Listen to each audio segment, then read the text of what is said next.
This is a reading from the poem of the Man God by Maria Valtorta,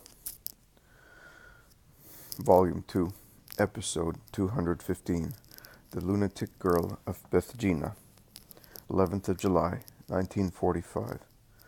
I do not see the return to Beth-zur, nor the rose gardens of Bether, which I was so anxious to see. Jesus is alone with the apostles. Margem is not there either, as he has obviously been left with Our Lady and the women disciples. It is a very mountainous area, but also very rich in vegetation, with forests of conifers, or rather of pine trees, and the balsamic, invigorating scent of resin spreads everywhere. And Jesus is walking across those green mountains with his disciples, facing westwards. I hear them talking about Eliza, who seems to have changed considerably, and has been convinced to follow Johanna to her estate in Bether, and they are speaking also of Johanna's kindness. They are also discussing the tour they are about to make towards the fertile plain before the sea, and the names of past glories come to light again, giving rise to stories, questions, explanations, and friendly discussions. When we reach the top of this mountain, I will show you all the areas in which you are interested. They may suggest you thoughts for your sermon to the crowds. But how can we do that, my lord? I am not capable, moans Andrew, and Peter and James join him. We are the most unlucky ones. Oh, in that case I am no better. If it was gold or silver, I could talk about it. But about these things, says Thomas. And what about me? What was I? Asks Matthew. But you are not afraid of the public. You are capable of debating, replies Andrew. Yes, but on different matters, retorts Matthew. Of course, but, well, you already know what I would like to say. Just imagine that I have already told you. The fact is that you are worth more than we are, says Peter. Listen, my dear, there is no need to be sublime. Simply say what you think, with your firm belief. Believe me, when one is convinced, one can always persuade others, says Jesus. But Judas of Kerioth implores, give us some hints. An idea put forth properly may be useful in many ways. I think these places have been left without one word about you, because no one seems to know you. The reason is that there is still a strong wind blowing from the Moriah. It makes sterile, replies Peter. It is because it has not been sown. But we will sow, retorts the Iscariot, who is sure of himself, and happy after his first success. They reach the top of the mountain. A wide panorama stretches out from there, and it is beautiful to look at it standing in the shade of the thick trees which crown the top, so varied and sunny, overlapping chains stretching in every direction like petrified billows of an ocean lashed by opposite gales, and then, as if in a calm gulf, everything subsides into an endless brightness, showing a vast plain in which a little mountain rises, as solitary as a lighthouse at the entrance of a harbor. Look, that village spread along the crest, as if it wanted to enjoy all the sunshine, and where we will be stopping is like the center of a crown of historical places. Come here. There is, to the north, Jarmuth. Do you remember Joshua? The defeat of the kings who wanted to attack the camp of Israel, which was strengthened by the alliance with the Gibeonites. And near it there is Beth Shemesh, the sacerdotal town in Judah, where the ark was returned by the Philistines, with the gold votive offerings prescribed by the diviners and priests to the people to be freed from the calamities that had struck the guilty Philistines. And over there is Zorah, lying completely in the sun, Samson's fatherland, and a little to the east, Timnath, where he got married, and where he performed many brave deeds, and did so many foolish things. And there are Azekah and Shokah, formerly Philistine camps. Farther down is Zanoah, one of the towns in Judah. Now turn round. Here is the valley of the Terebinth, where David fought Goliath, and over there is Makkedah, where Joshua defeated the Amorites. Turn round again. Can you see that solitary mountain in the middle of the plain, which once belonged to the Philistines? Gath is there, Goliath's fatherland, and the place where David took refuge with Achish to escape from the mad rage of Saul, and where the wise king pretended he was mad because the world defends fools from wise people. Where the horizon opens out, there are the plains of the very fertile land of the Philistines. We will go through there. as far as Ramleh, and now let us enter Bethgina. You, precisely you, Philip, who are looking at me so imploringly, will go round the village with Andrew. While you are walking about, we shall stop near the fountain, or in the village square. Oh, Lord, don't send us alone. Please come with us, they beg. Go, I said. Obedience would be of more help to you than my mute presence. And so Philip and Andrew go, at random, through the village until they find a small hotel, an inn rather than a hotel, and inside there are some brokers bargaining for lambs with some shepherds. They go in and stop disconcertedly in the middle of the yard, which is surrounded by very rustic porches. The hotel keeper rushes towards them. What do you want? Lodgings? They consult, looking at each other, and they appear to be utterly dismayed. Probably they cannot remember even one word of what they had decided to say.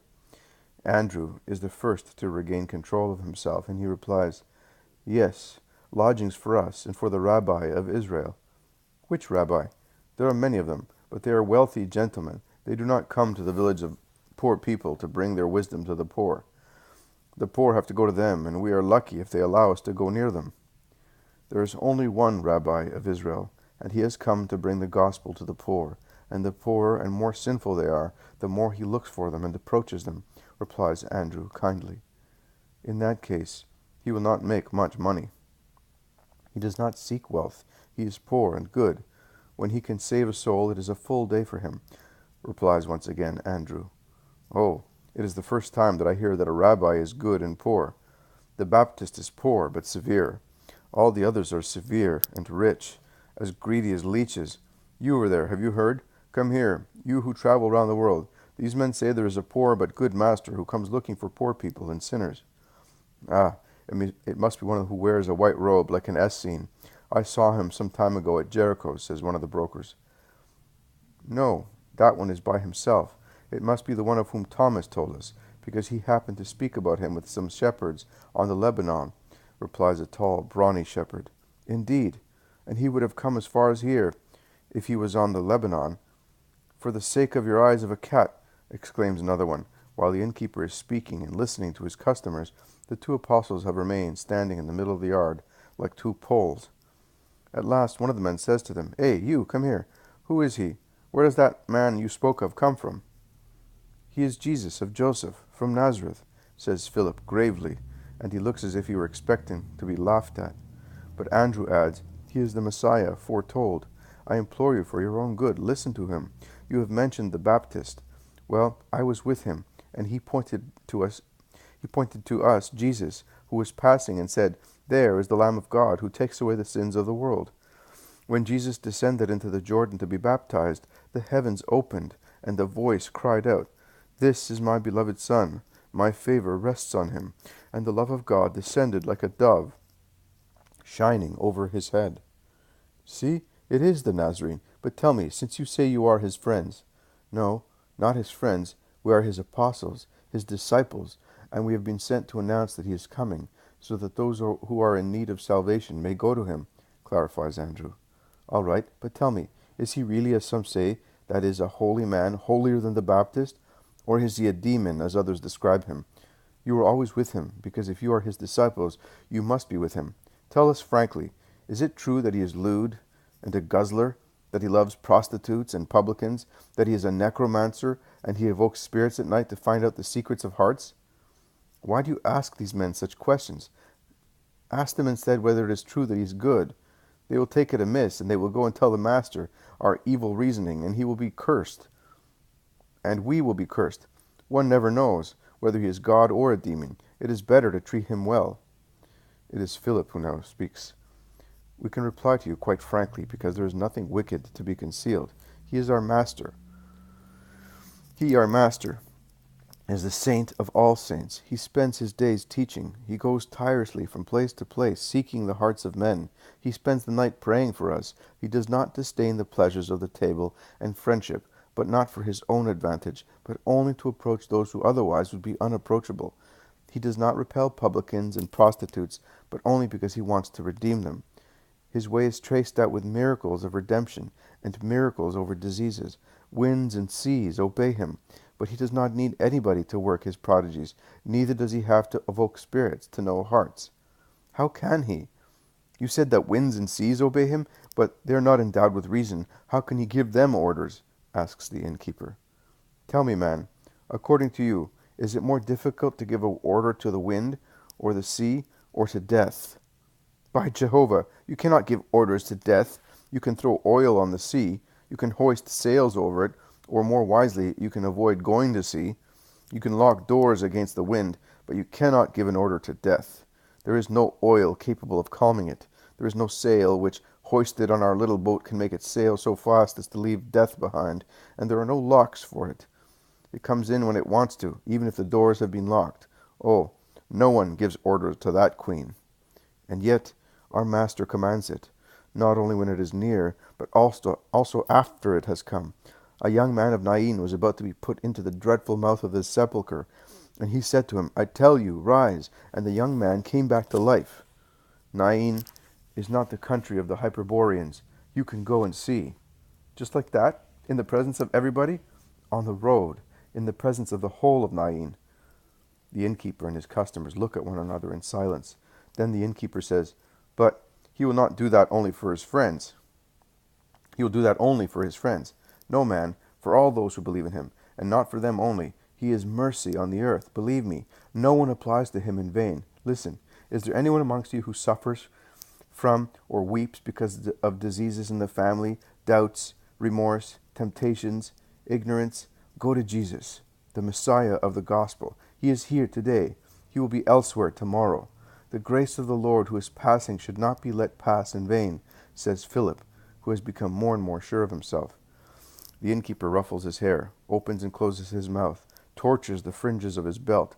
At last he exclaims, I will try. I have a daughter. Up to last summer she was all right. Then she became a lunatic. She remains like a mute animal in a corner. She never moves from it, and only with difficulty her mother can dress her and feed her. The doctors say that her brains have been burnt out by too much sunshine. Others say that it is due to an ill-starred love.